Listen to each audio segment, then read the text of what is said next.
안녕하세요. 버티컬 교회 성도 여러분. 오늘 말씀을 전하게 된 강호민 목사입니다. 오늘 비록 이렇게 영상으로 말씀을 전하게 되지만은 오늘 말씀 가운데 성도 여러분에게 주시는 하나님의 분명한 메시지가 있기를 바라고 소망합니다. 오늘 하나님의 말씀 같이 보도록 하겠습니다.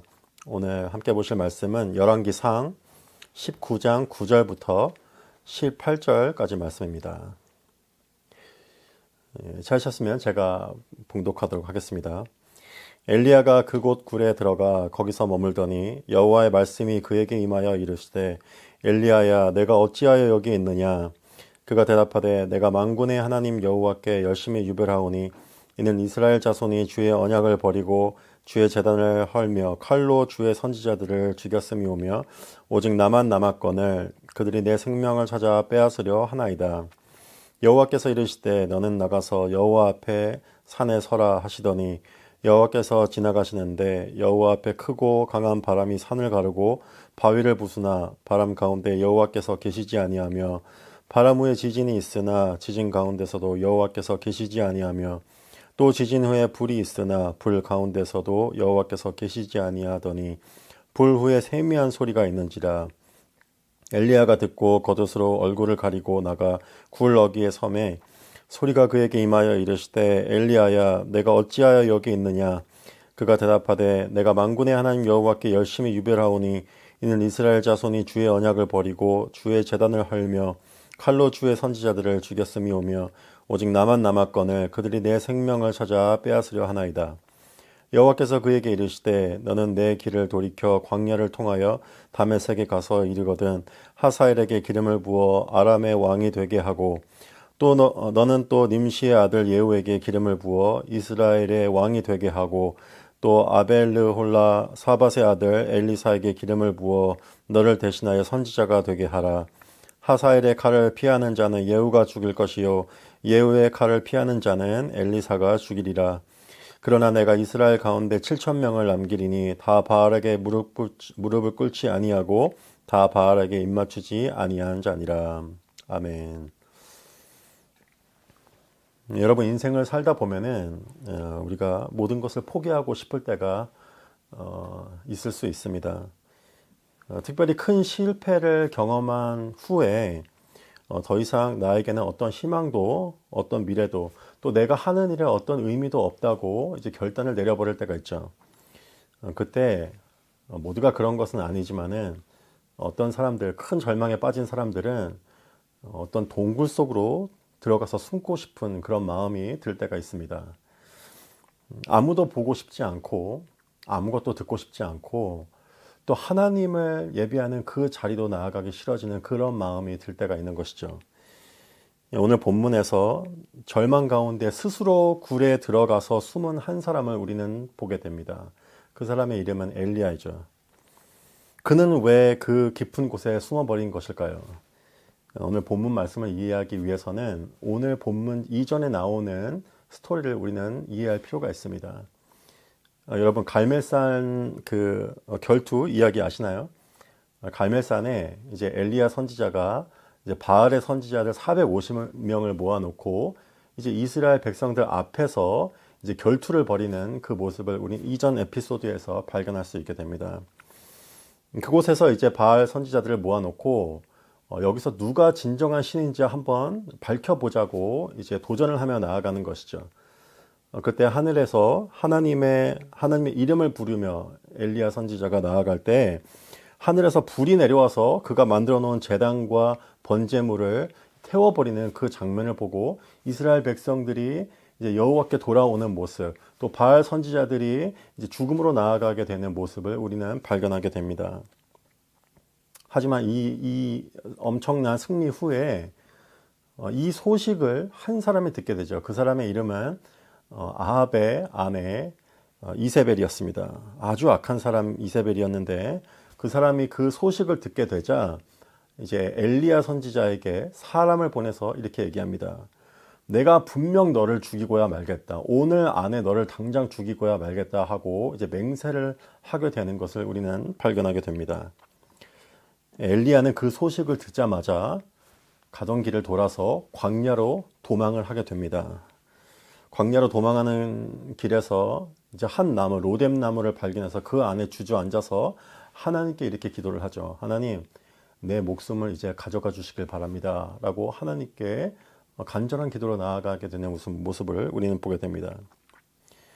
우리는 이 장면을 볼 때 좀 이해가 되지 않을 수 있습니다. 왜냐하면 엄청난 일을 행했던, 기도할 때 하늘에서 불이 내려오게 했던 그 엄청난 선지자가 그 한 여자가 죽일 것이라고 하는 그 협박에 못 이겨서 그것이 두려워서 광야로 도망쳐 버린 그 모습을 보면서 어떻게 이런 일이 일어날 수 있지? 어떻게 그 위대한 선지자가 이런 결정을 내릴 수 있지라고 우리는 생각을 할 수 있습니다. 하지만 여러분, 성경을 읽을 때 우리가 꼭 발견해야 되는 사실이 있죠. 그거는 성경 안에서 우리의 모습을 발견하는 것입니다. 우리는 이 엘리야 선지자, 이 연약한 사람의 모습에서 우리의 모습을 발견할 수 있습니다. 엄청난 기도 응답과 하나님 행하시는 엄청난 일들을 경험한 후에 조그만한 바람이 불어올 때, 어떤 힘든 일이 갑자기 나에게 몰려오게 될 때 하나님의 행하신 일들을 모두 그냥 한순간에 잊어버리고 다시 그냥 두려움에 사로잡혀서 절망에 빠져버리는 그 모습, 내 자신의 모습을 발견할 때가 있습니다. 그때 우리는 스스로에게 질문을 하게 되죠. 내 믿음이 이것뿐인가? 이게 내가 가진 믿음이 이게 전부였나? 라는 생각에 빠지게 될 때가 있습니다. 오늘 본문을 통해서 하나님은 좌절과 상실에 빠져버린 한 사람을 어떻게 회복시키시는지 함께 살펴보길 원합니다. 또한 어떻게 다시 순종의 자리로 나아갈 수 있는지 오늘 본문을 통해서 한번 살펴보기를 원합니다. 먼저 절망 가운데 주저앉은 자를 하나님께서 회복시키시기 위해서 하나님께서 먼저 우리를 찾아오십니다. 본문 말씀 9절에 이렇게 말하고 있죠. 여호와의 말씀이 저에게 임하여 이르시되 엘리야야 내가 어찌하여 여기 있느냐. 하나님은 우리를 찾아와서 우리에게 질문하시는 분이십니다. 하나님이 이렇게 물으시는 거죠. 무엇이 너로 하여금 주저앉아 버리게 하고 무엇이 너로 하여금 아무도 없는 이곳에 숨게 만들었느냐라고 스스로 생각해 보라고 도전을 하는 것입니다. 우리는 자주 우리의 생각과 감정에 갇혀버릴 때가 있습니다. 내가 갖고 있는 생각과 감정이 마치 사실인 것처럼 그것을 붙잡으며 나아갈 때가 있죠.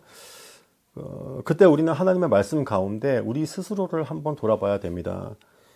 내가 이러고 있는 것이 정말 맞는 것일까? 정말 하나님의 역사는 끝나버린 것일까? 그것을 한번 우리 스스로 생각해 보기 원하시는 그 하나님의 질문 앞에 우리가 한번 설 필요가 있는 것입니다. 그의 대답에, 하나님의 대답에 그 질문에 엘리야는 이렇게 대답합니다. 10절 말씀이죠. 내가 만군의 하나님 여호와를 위하여 열심히 특심하오니 이는 이스라엘 자손이 주의 언약을 버리고 주의 단을 헐며 칼로 주의 선지자들을 죽였음이오며 오직 나만 남았거늘 저희가 내 생명을 취하려 하나이다. 이 엘리야의 대답은 이런 것이었습니다. 하나님, 내가 하나님을 위해서 목숨을 걸고 열심히 싸웠는데 이제 나밖에 남지 않았습니다. 그리고 나도 이제 죽게 생긴 것이죠. 그는 하나님께 사실을 보고 드리는 것 같은 모습 가운데서 하나님을 원망하는 그 모습과 하나님을 향한 쓴마음이 있음을 우리는 발견을 하게 됩니다. 우리도 엘리야와 같은 심경을 느낄 때가 있죠. 내가 하나님만을 바라보고 내가 행한 것은 하나님 앞에서 순종밖에 없는데 하나님께서 나를 도우시고 나를 축복하시고 길을 열어주시는 것이 아니라 나를 더 어두운 가운데로 몰아가실 때가 있다는 사실입니다. 그 앞에서 우리는 하나님의 선하심에 질문을 하며 우리는 도대체 하나님의 뜻은 어디 있는 것인가요? 라고 질문하며 나아가게 되는 것이죠. 여러분, 우리는 엘리야의 이 고백에서 중요한 사실 한 가지를 발견할 수 있습니다. 그것은 엘리야가 하나님 앞에 품었던 원망과 쓴마음과 그 분노를 스스로 하나님 앞에서 숨기지 않았다는 사실입니다. 모든 것을 하나님 앞에서 쏟아내었죠. 하나님을 떠나서 스스로 혼잣말로 분을 토해낸 것이 아니라 하나님 앞에 나아가 그 모든 것을 쏟아냈다는 사실입니다. 그리고 하나님은 그것을 들으신 후에 바로 그를 정죄하지 않으십니다. 놀라운 사실이죠. 회복의 첫 단계는 우리가 하나님 앞에 있는 그대로의 모습으로 아무것도 가리거나 숨기지 않고 나아가는 것일 것입니다. 나의 생각과 감정, 그 모든 것, 하나님이 그것을 다 아시는데 내가 하나님 앞에서 그것을 숨긴다는 게 무슨 의미가 있을까요? 하나님은 그것을 하나님 앞에 내어놓기를 원하시기 때문에 우리는 그것을 하나님 앞에 기도로 부으며 나아갈 때 그곳에서 하나님과의 나와의 회복이 시작되는 것을 우리는 경험하게 되는 것입니다. 또한 온전한 회복으로 나아가기 위해서는 우리는 동굴 밖으로 나와서 하나님의 음성을 듣는 그 자리로 나아가야만 합니다. 엘리야는 자신의 생각에 갇혀 있었습니다. 나밖에 남지 않았다는 사실, 하나님이 나를 더 이상 도우시지 않는다는 그 생각에 갇혀 버렸던 것이죠. 그때 하나님이 그에게 이렇게 말씀하십니다. 11절 말씀입니다. 여호와께서 이르시되 너는 나가서 여호와 앞에 산에 서라. 나가서 여호와 앞에 서라고 말씀하시는 것이죠. 여러분, 절망과 실패 가운데 우리가 동굴로 숨어 버릴 때 우리에게 필요한 것은 다시 예배의 자리로 나아가는 것입니다. 아무도 없는 곳, 아무것도 듣지 않는 그곳이 안전하다고 생각하는 그 착각에서 벗어나서 하나님의 부르심을 따라, 인도하심을 따라 다시 하나님의 말씀을 들을 수 있는 그 예배 자리로 나아가는 것이죠.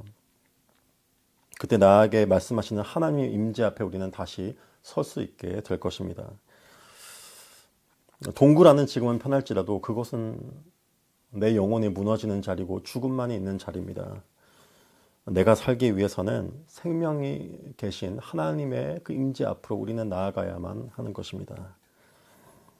하나님 앞에 엘리야가 나아가게 됐을 때 하나님은 그 앞에 놀라운 것을 보여주시고 깨닫게 해주시는 것을 우리는 본문을 통해서 보게 됩니다. 엘리야가 하나님 앞에 섰을 때 하나님께서 어떤 특정한 모습을 보여주십니다. 하나님은 의도를 갖고 그걸 보여주시는 것이죠.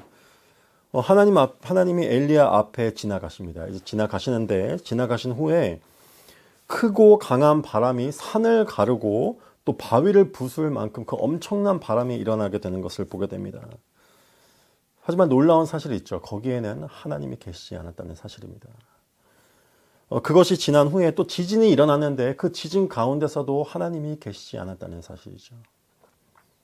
또 마지막으로 불이 크게 일어났는데 그 안에도 하나님은 계시지 않으셨습니다.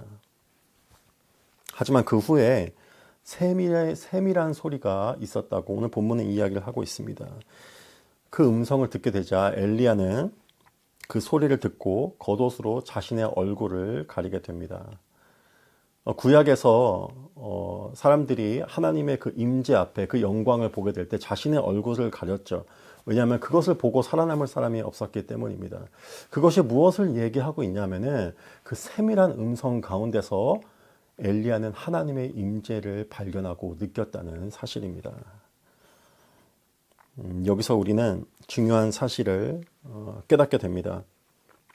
엘리야는 갈멜산 전투에서 불과 능력으로 임하시는 그 놀라운 하나님의 임재를 경험한 사람이었죠. 하지만 그것이 일어난 후에 이세벨이 자신을 죽이려고 하자 하나님이 자신을 도와주시려는, 지키시려는 그 모습이 보이지 않게 되자 그는 더 이상 하나님이 나와 함께 하시지 않는다는 결론을 내리게 됩니다. 그 이유는 무엇이었나요? 그것은 불과 바람과 지진과 같은 눈에 보이는 엄청난 능력과 기적을 통해서만 그가 하나님을 이때까지 경험해 왔기 때문이었습니다. 능력이 사라지고 기도의 응답이 사라지게 될 때 우리는 더 이상 하나님이 나와 계시지 않는구나 라는 생각에 빠지게 되는 것이죠. 하지만 하나님의 그 세밀한 음성 가운데 엘리야는 하나님의 임재를 다시 발견하게 됩니다. 그 음성을 들을 때 하나님이 여기 계시구나, 나와 함께 계시구나 라는 그 사실을 깨닫게 되는 것이죠. 여러분, 하나님은 우리를 계속해서 성장하게 하십니다. 내가 계속해서 하나님의 놀라운 능력과 기적만을 경험하게 된다면은 그것만을 붙잡고 그것을 통해서만 하나님의 임재를 느끼며 살아가게 되겠죠. 하지만 하나님은 그것을 뛰어넘게 하십니다. 아무것도 보이지 않을지라도 하나님의 선하심과 일하심을 믿을 수 있는, 말씀 가운데서 그것을 믿을 수 있는 자리로 우리를 인도하시는 것이죠. 그 가운데서 우리는 하나님을 말씀 가운데서 발견하게 되는 것입니다. 여러분, 하나님의 말씀을, 그 세밀한 음성을 들을 수 있는, 그 묵상하는, 하나님과 대면하는 그 자리로 나아가고 계시나요? 우리가 모든 것을 포기하기 전에, 이제 더 이상 하나님의 뜻은 여기 없어 라고 포기하기 전에 우리는 하나님의 음성을 듣는 그 자리로 나아가야만 합니다. 그리고 나서 하나님은 엘리야에게 그가 앞으로 무엇을 해야 할지를 알려주시고 자신의 그 계획과 뜻을 알려주시는 것을 본문을 통해 우리는 발견하게 됩니다. 하나님은 먼저 그에게 다메섹으로 가서 하사엘에게 기름을 부어서 다메섹의 왕이 되게 하라고 하시죠. 그 후에는 님시의 아들 예후에게 가서 기름을 부어서 그가 이스라엘 왕이 되게 하라고 말씀하십니다. 또 그 다음에는 엘리사에게 가서 기름을 부어서 엘리야를 대신해서 하나님의 선지자가 되게 하라고 명령을 내리십니다. 여기서 우리는 하나님이 일하시는 그 중요한 방법, 그 방식에 대해서 우리는 깨달을 수 있게 됩니다. 첫째로 하나님은 중요해 보이지 않는 일들, 나와 관련 없는 일들을 통해서 내 삶에 자신의 뜻을 이루어 가신다는 사실입니다. 다메섹은 그때 이스라엘과는 전혀 관련이 없던 나라였죠. 그곳에 왕을 세우는 일은 더더욱 관심 밖의 일이었을 것입니다.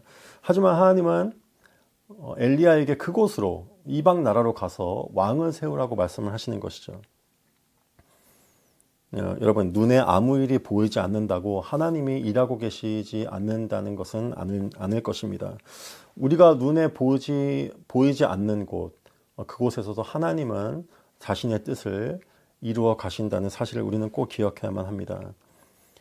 뿐만 아니라 하나님은 모든 것을 주관하시는 분이죠. 내 인생만 주관하시는 분이 아니라 다른 모든 사람의 인생 또한 하나님께서 통치하시고 주관하시는 분이라는 사실을 기억해야 합니다. 나의 삶에 하나님의 뜻을 이루시기 위해서 하나님이 무엇을 행하시냐 하면은 다른 사람들의 삶을 하나님께서 빚어 가십니다. 이루어 가십니다. 또 나와 전혀 관련 없는 어떤 세상의 이런 정치적인 어떤 일들을 통해서, 또 자연재해를 통해서, 또 질병들을 통해서 하나님은 그 뜻을 내 삶에 이루어 가시는 것이죠. 그리고 사회의 어떤 사회적 급변하는 그 변화를 통해서 갑자기 어떤 만남이 이루어지게 되고 기회가 열리게 되고 닫혔던 문이 열리게 되는 것을 우리는 경험하게 되기도 합니다. 그렇게 하나님은 세상의 모든 것을 통치하시고 다스리는 가운데 나를 향한 자신의 뜻을 보이지 않는 곳에서 이루어 가십니다. 또한 하나님은 여러 사람들을 통해서 내 인생에 자신의 뜻을 성취해 나가십니다. 교회 안에서 나의 삶에 많은 사람들을 하나님께서 허락하시고 그들을 통해서 하나님이 자신의 뜻을 이루어 가시는 것을 우리는 경험하게 됩니다. 제가 신학교에 가고 이 자리에 올 때까지 정말 많은 사람들의 도움을 받았습니다. 대학교에 있을 때는 한 간사님을 통해서 정말 기도의 중요성을 그분을 통해서 배우게 되었고, 또 그 후에는 70이 넘은 목사님을 만나서 그분을 통해서 정말 말씀에 깊게 들어가서 그 안에서 진리의 말씀을 발견할 수 있다는 그 사실을 발견하게 됐습니다. 또 어떤 목사님을 통해서는 사역으로 나아가길 주저하는 제가 그 목사님의 만남을 통해서 그 목사님의 격려와 또 도전을 통해서 제가 사역의 자리로 나아갈 수 있게 된 것이죠.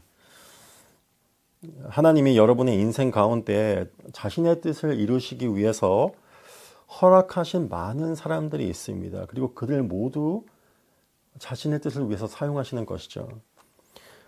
또한 하나님은 심지어 악인들도 사용하십니다. 우리 삶에 도움이 되는 사람들만을 통해서 자신의 선하신 뜻이 이루어지는 것이 아니라 때로는 악인들, 우리를 대적하고 넘어뜨리려는 사람들의 노력을 통해서도 그것 하나님의 뜻을 이루어 가신다는 사실을 우리는 기억해야만 합니다. 또한 하나님은 한 사람을 통해서만 자신의 뜻을 이루시지 않으십니다. 엘리야에게 이제 엘리사에게 찾아가 기름을 부어 선지자로 세우라고 말씀을 하시죠. 엘리야는 자신이 선지자로서 지금 주어진 임무를 자신만이 감당할 수 있을 것이라고 아마 그 생각에 빠졌을 수도 있습니다. 나만 남았다고 생각했기 때문이죠. 하지만 하나님은 그가 끝까지 해내려고 했던 그 사역을 이제 다음 사람 엘리사에게 넘겨주라고 말씀을 하십니다. 그때 엘리사는 실제로 엘리야보다 더 오래 선지자로서 사역을 감당하고 더 많은 성령의 놀라우신 기적과 일들을 경험하게 되었습니다. 여러분, 내 삶에 어떤 한 사람에게 하나님께서 허락하신 그 한 사람을 통해서만 내 운명과 모든 게 달려있다고 절대 믿어서는 안 됩니다.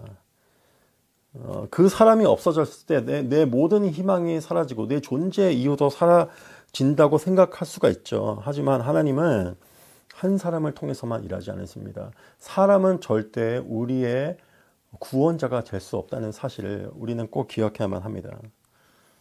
때문에 우리는 사람을 바라봐서는 안 됩니다. 우리는 그 사람을 통해서 일하시는 하나님을 바라볼 수 있어야만 하는 것이죠. 그럴 때 우리는 내가 믿고 의지하는 사람이 나를 실망시켰을지라도 우리는 거기서 주저앉고 우리는 좌절하지 않을 것입니다. 기적을 일으키는 것은 하나님이셨지 사람이 아니었다는 사실을 우리는 꼭 기억해야만 하는 것입니다. 마지막으로 하나님은 기다림을 통해서 역사하시는 분이십니다. 엘리야가 전에 경험한 것이 있죠. 그것은 한 번의 기도로 한 번에 하늘에서 불이 내려와서 모든 기적을 일으키시고 모든 심판을 내리시는 그 하나님의 놀라운 역사를 그는 경험했습니다. 때문에 단숨에 문제를 해결하시는 하나님의 능력을 경험한 것이죠. 하지만 오늘 본문에서 하나님은 여러 곳에서 여러 사람들을 세워지는 그 과정과 그 긴 시간을 통해서 자신의 뜻이 이루어질 것이라고 말씀을 하십니다. 여러분이 지금 가지고 있는 간절한 기도 제목 가운데 지금 당장 하나님의 뜻이 이루어지기를 간절히 바라고 소망할 수 있습니다. 또 그렇게 하나님이 행하시기도 하죠. 하지만 여러분, 지금 모든 게 더뎌 보인다고 해서 거기에 하나님의 뜻이 더 이상 있지 않다고 우리는 말해서는 안 될 것입니다. 우리는 믿음 가운데 기다리고 인내할 수 있어야만 합니다. 때로는 매일 하나님 앞에 기도로 도우심을 구하며 간구하는 가운데 그 큰 일, 내가 간절히 구하는 그 일에 대해서 잠시 내 마음과 시선을 내려놓는 것도 우리에게 도움이 될 수 있습니다. 내게 너무 중요한 간절한 기도 제목이 있을 때 그것을 하나님께 맡겨놓고 그것을 매일마다 꺼내서 보지 않는 것이죠. 대신 오늘 내가 있는 곳에서 하나님이 오늘 나에게 무엇을 하기 원하시는지를 깨닫고 그곳에 순종하며 나아가는 그 과정, 그 시간, 그 기다림 가운데서 하나님은 조금씩 자신의 뜻을 보이지 않는 곳에서 성취해 나가실 것입니다. 말씀을 정리하도록 하겠습니다. 모든 게 끝났다고 생각할 때, 더 이상 하나님의 뜻은 여기에 없다고 생각할 때 우리가 해야 되는 것은 내가 하나님의 얼굴을 피해서 도망간 그 자리에서 다시 나와서 하나님을 예배하고 하나님의 말씀을 듣는 그 자리로 나아가는 것입니다.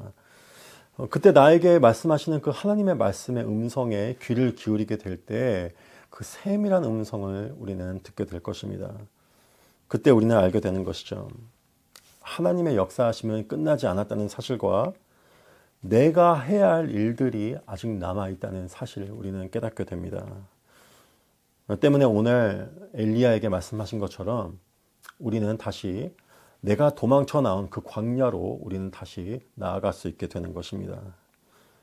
오늘 당장 눈에 보이는 변화와 기적을 볼 수 없을지라도 믿음 가운데 순종의 씨앗을 뿌리며 나아갈 때 하나님께서 예배하신 사람들을 만나게 될 것이고 또 다른 중요한 사람을 만나게 될 것이고 또 보이지 않는 곳에서 역사하심을 통해 자신의 뜻을 이루어가시는 하나님의 능력을 우리는 경험하게 될 것입니다. 그 기다림 가운데 믿음으로 인내하며 지킨 그 시간 가운데 하나님의 온전한 뜻이 이루어질 것입니다. 그 축복이 저와 여러분에게 임하기를 축원합니다. 기도하겠습니다. 이 시간 함께 기도하며 나아가길 원합니다. 우리에게 허락하신 말씀 붙잡고 함께 기도하며 나아가길 원합니다. 여러분이 하나님의 얼굴을 피해서 절망 가운데 숨어버린 곳은 어디인지 한번 돌아보기를 원합니다. 더 이상 하나님의 뜻이 남아있지 않다고 생각해버린 것은 아닌지 우리 자신을 한번 돌아보길 원합니다. 우리를 다시 말씀으로 찾아오시는 그 하나님을 경험하길 원합니다. 내가 하나님의 음성에 반응해서 동굴 밖으로 다시 나아가 하나님의 음성을 듣는 그 자리로 나아가게 될 때 우리는 다시 알게 될 것입니다. 하나님의 뜻이 아직 남아있다는 사실을 우리는 알게 될 것입니다. 이 시간 함께 기도하며 나아갈 때 하나님께서 내 삶의 예배를 회복시켜 주시기를 함께 기도하며 나아가겠습니다. 또 말씀 가운데 하나님의 음성을 듣게 해달라고 우리 간절히 기도하며 나아가도록 하겠습니다. 기도하시겠습니다.